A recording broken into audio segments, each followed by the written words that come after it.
आज का हमारा टॉपिक है बैक्टीरिया स्पोर।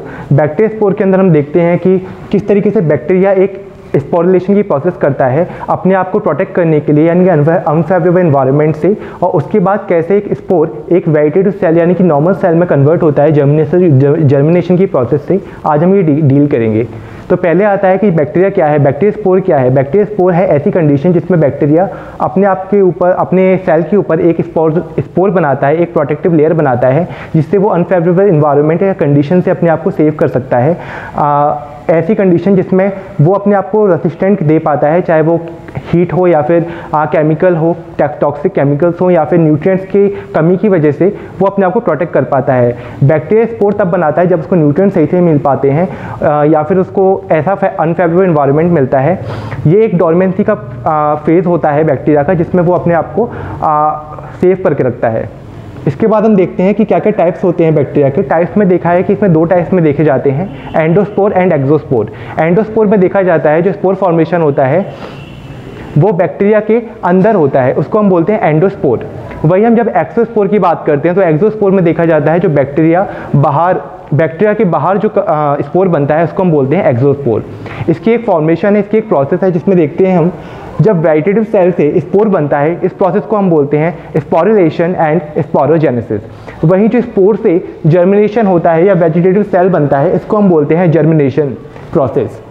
तो ये एक प्रोसेस थी जो हमने देखी। इसके बाद हम देखते हैं कि क्या सेल के अंदर पाया जाता है, कैसे वो अपने ऊपर एक आउटर कवरिंग, एक कोर बनाता है।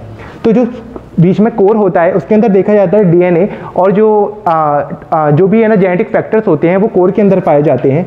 उसके बाहर देखा जाता है 2 लेयर्स होती हैं। जो एक लेयर होती है वो होती है इनर लेयर एंड सेकंड जो लेयर होती है उसको हम बोलते हैं germ cell wall. First layer है इनर लेयर, सेकंड वॉल है वो उसको हम बोलते हैं जर्म सेल वॉल। इसके बाद जो लेयर आती है उसको हम बोलते हैं कॉर्टेक्स। कॉर्टेक्स वो लेयर होती है जिसमें जो कि सेल को डिहाइड्रेशन से बचाती है। थर्ड हम देखते हैं जो लेयर है वो है हमारी आउटर मेम्ब्रेन।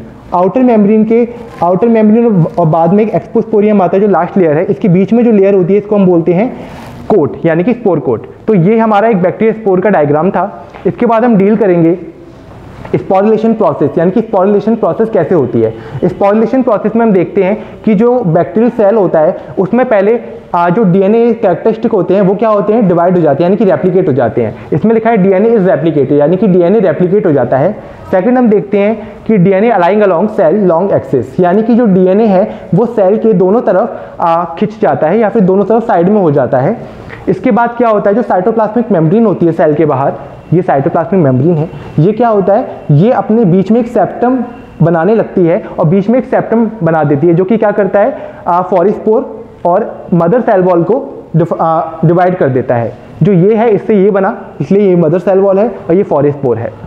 आगे क्या होता है, आगे देखते हैं कि cytoplasmic membrane grow and engulf forespore and DNA of mother cell disintegrates, यानी कि जो मदर सेल है वो क्या करती है, फोरिस्पोर को इनगल्फ करने की कोशिश करती है यानी कि अपने अंदर समाने की कोशिश करती है।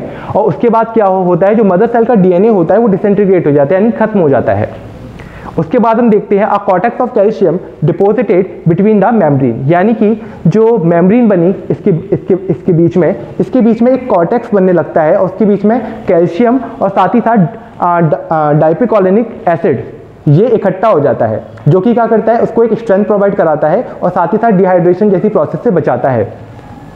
इसके बाद होता है spore coat formation. Spore coat formation में क्या होता है, जब ये कॉर्टेक्स बन गया, कॉर्टेक्स के बाहर एक स्पोर कोट डेवलप होता है, ये जो रेड मार्क है that's for the spore coat formation हो गया है।